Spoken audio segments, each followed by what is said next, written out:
of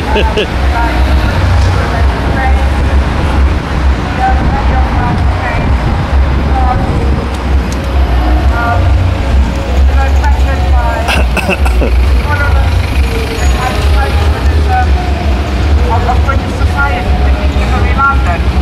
And we have found work, we have found friends, neighbours, some of us have married, many of us have children, we made a life here. And now suddenly, these rights are expected to be taken away. You've got a government that makes xenophobia, fear of the foreigner, the central plank of the government policy. Talk about they only want those migrants are more than 55,000.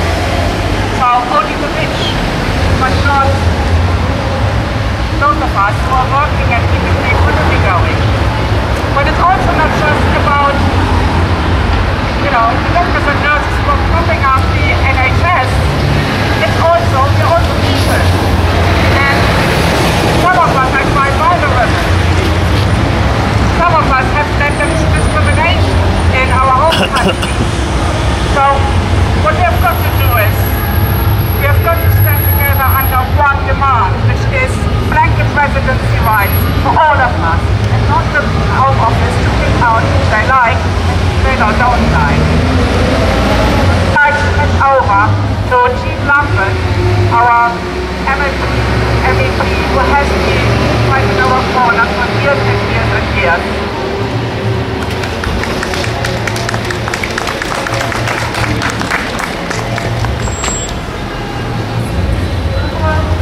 As you heard, I mean, I've been working on a lot of things around cross-border social security rights, living essential taking things for, well, ever since I've been in the European Parliament, and at that time they were seen as, you know, something for a minority interest, but now seem to have been blown up into this thing that makes it a way that instead of people can access their rights, it's a way of denying people their rights and denying people their future.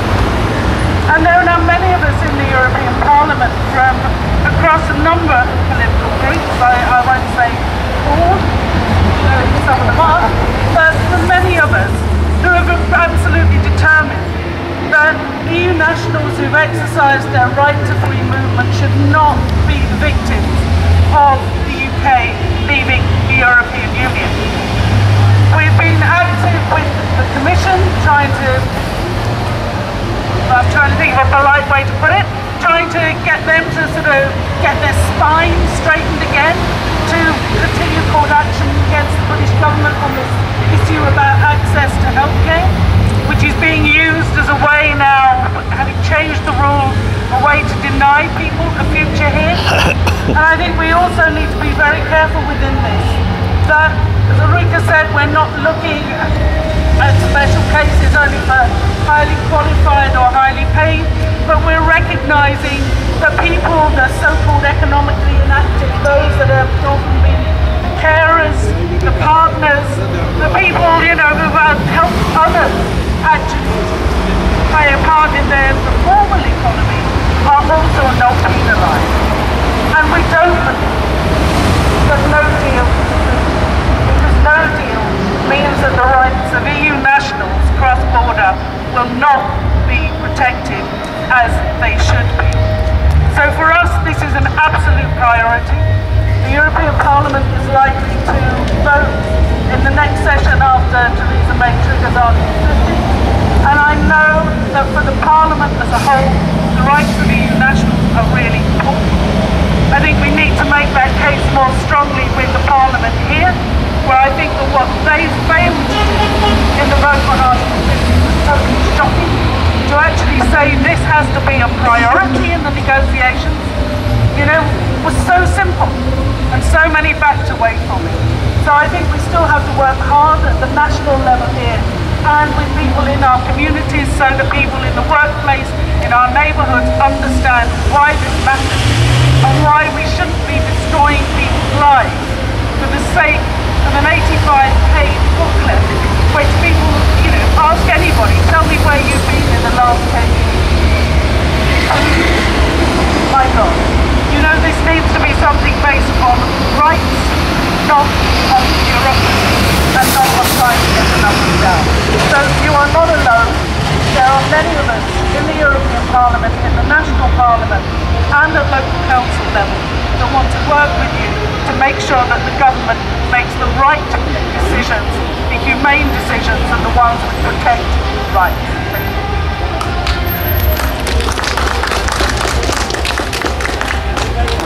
Thank you very much, Dean. I want to hand over to Greg from Unison.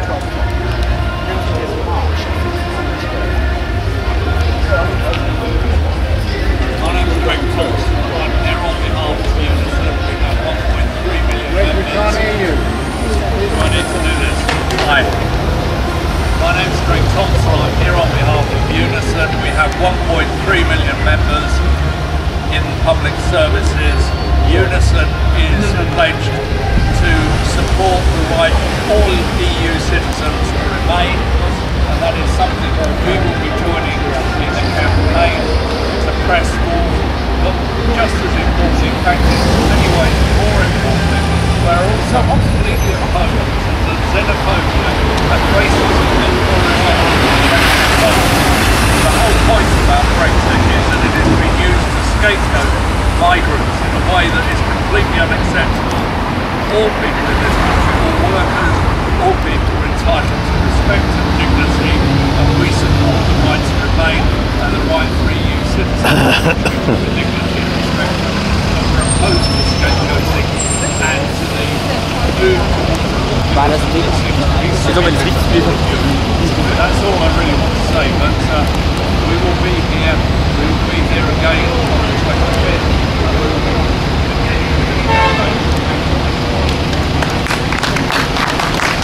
Thank you very much, Greg. And I just want to hand over to Paul Mackney from Greek Solidarity now. I'll let you in on the secret, I'm not Greek. I'm from a Solidarity campaign. People of Greece who've been treated so badly. Just a personal note. When I was 23, I went to work in Germany, and I know how difficult it is actually to go and live in another country. I think I can speak about 5 or 6 words of German. I say even if, which helped, and der Bitte ist Count, which was the first phrase in my phrase book, but otherwise I couldn't speak the language. I remember trying to register with the police, the difficulties of having to go to a particular examination by the doctors and so on and so forth. People here who go on about these people coming to this country don't understand what is involved in moving to another country, what people have to go through. Often they're leaving their families behind. And so my solidarity has always been with the people who have come, who have moved, and people have moved through eternity to find jobs or to study, or because they got married, or because their country was smashed up by war. In the case of the Greek Solidarity campaign, there are something like the estimates range from 75,000 to 150,000. I think we can say economic refugees from Greece. And the problems of Greece were not actually Greek. They started in America.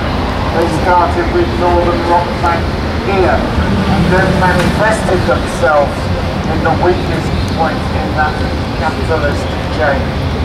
I think it's very important that we try now in this period, when people are using migrants from other countries, workers from other countries as some kind of negotiating tool, that the migrants themselves are encouraged to get together and organise together and demand their basic human rights.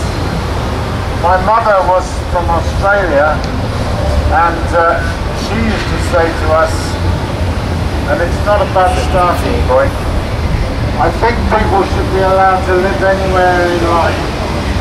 And then she would qualify it with, as long as they don't take an army with them.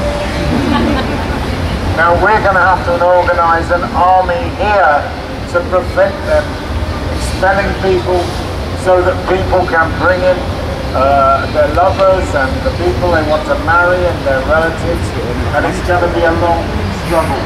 I don't believe a word of Theresa May's saying, oh, they'll be all right in the end. If you look at the sort of regulations they're beginning to get up to on workers' rights and other aspects which will have to change after the EU, you can see that while they may want to keep essential workers preferably made more vulnerable and tied up in so many legal knots that they can't organise for their wages or organise in unions, and it's excellent that Unison is here today. They will not be thinking of the human rights, and that's what we've got to argue for.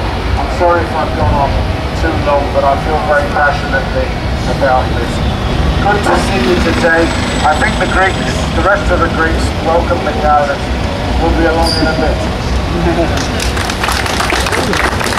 Many thanks, Paul. And actually, yes, we have got another Greek. Johannes is going to say a few words about it. Thank you very much, Ulrike. I'm from the anti-fascist actions of Greece, and will be joining you to march here later on today. But I want to say something on a personal note. I'm here for more than 2/3 of my life, 46 years. I'm a British citizen and I'm a Greek citizen. And all of those of you who happen to need to fill your 90-page form soon, it's not 90 pages actually, because most of it is irrelevant. You may find out that if you're British, you do not ask for any of your family to stay here. If you're not British and you're an EU national, you can apply on your own rights and apply to have your family to stay here. Not if you're British. I'm told by none other than the Home Office, and they're alone to themselves. So spread this around, and you'll find out that the legislation is so nonsensical that a lot of people are going to come to problems. Not just the EU workers, British families of EU workers will face even bigger problems. Thank you very much, and enjoy the march.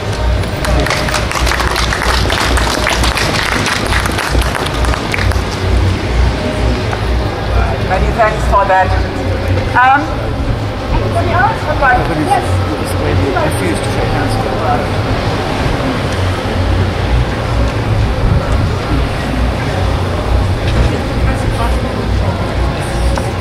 Hi everyone, my name is Mihai. I'm here from Roma Support Group, and I'm speaking on behalf of the Roma community, which maybe as you know is coming from all EU countries like Romania, Poland, Bulgaria, Hungary, Germany, Sweden and many other countries.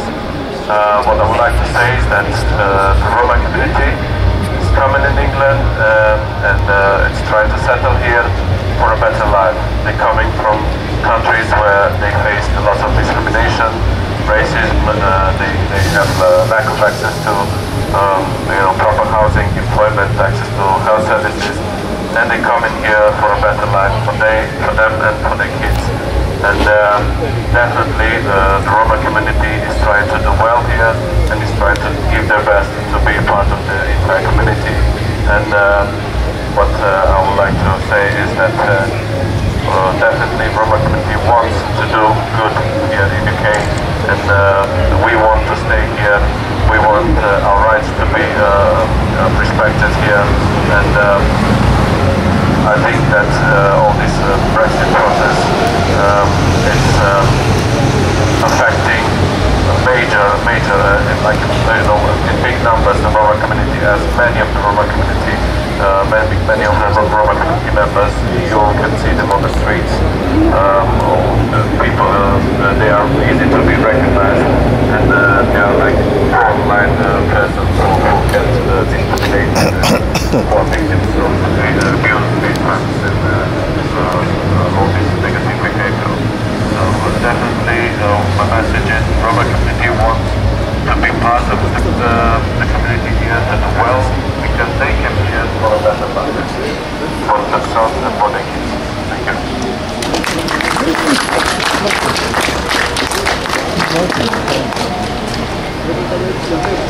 Right. Would someone else like to speak? Someone else like to say? Oh yeah, Tommy. Yeah, this is Tommy Tomescu, and he's president of this house. For coming here today. My name is Tommy Tomescu. I've been political activist on the right of Europeans integrated. As you know, within the last year, many Europeans have been suffering racial abuses. Some they have been stoned, killed, or even pushed to suicide. It's important for us to stay together and demand our rights, as until now we don't have any rights guaranteed by the government.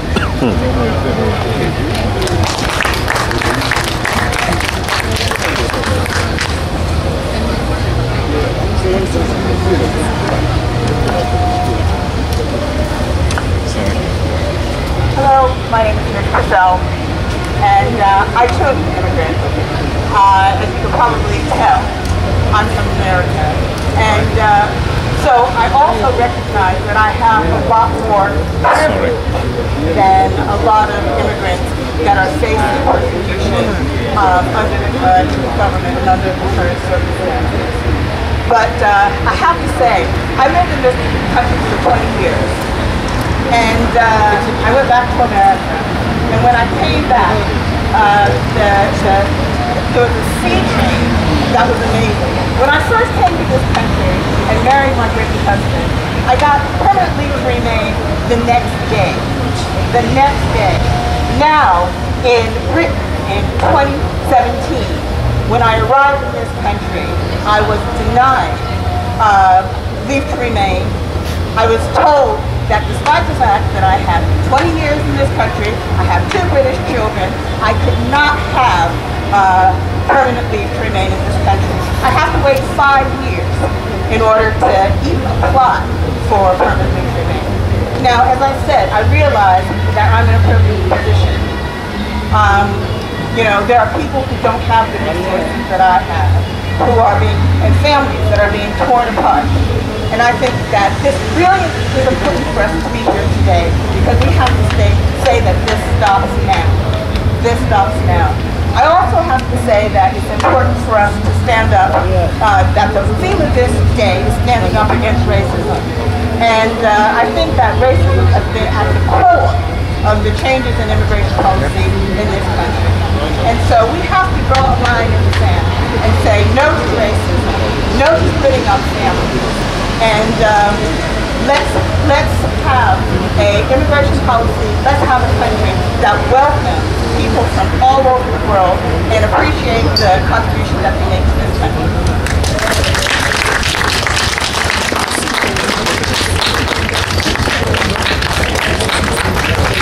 Thank you very much. I think we can all sign up to that one. You know, no to racism, no to xenophobia, and residency rights for all of us. And an end of no cherry picking of the Home Office into worthy migrants and non-worthy migrants. We all have to stand together on that. Now, is there anybody else who would like to say something? Well, I would suggest we join the big march. We've got a few more placards here. And I also have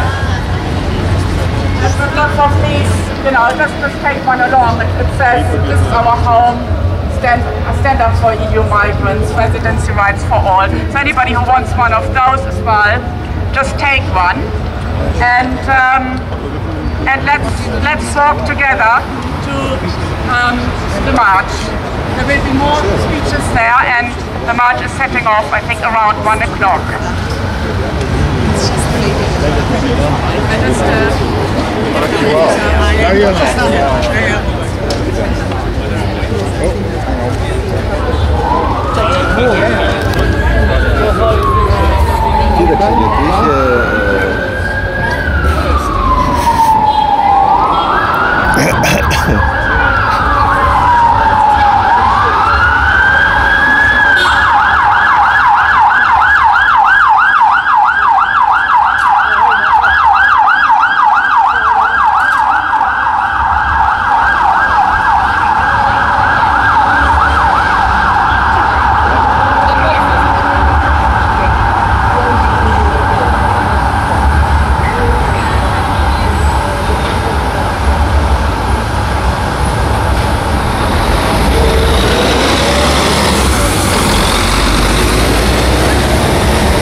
so sorry to be interrupting the music, but down this gap here, all right.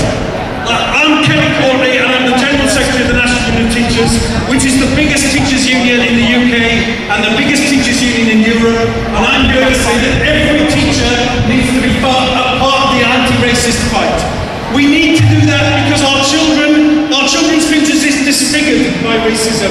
Our members' futures are disfigured by racism. But I'll tell you another reason I'm here is that I think that we can win. I think we can defeat racism. I think we can create a world that we're all happy things like the other side has got the upper hand, but it's felt hard before. When I was a young teacher, black children in London were systematically racially abused by the police. The National Front were running wild on the streets. And at that time as a young teacher, I was involved with school teachers against the Nazis. I was involved with a group called All London Teachers Against Racism and Fascism. We fought back. We fought in the schools for an anti-racist curriculum. We fought on the streets against the NF. We pushed them back. They are growing again, those evil ideas. They changed their focus, so they're focused on Islam, they're focused on Muslims, they're focused on migrants. Donald Trump focused on Muslims and migrants and Mexicans. They keep going at these things. But we know that all other forms of racism grow underneath that Islamophobia and that anti-migrant hatred. So we have to fight every manifestation of racism that we see. And I'm telling you, I want to deal with a couple of lies that are told about migrants, that are told by hardened racists, that are repeated by mainstream politicians, and that are sometimes picked up by children in our schools. So sometimes we hear racists saying that school class sizes are going up in this country because of migrants. It's a lie. The government is underfunding education in this country. Class sizes are going up because the government is running out of money. There are more children in our schools, and you know they were born here. They're not migrants. Even that isn't causing the problem because we've had more children decade on decade. Governments that fund education don't have higher class sizes. This government is running down our education system and increasing the class sizes as a result.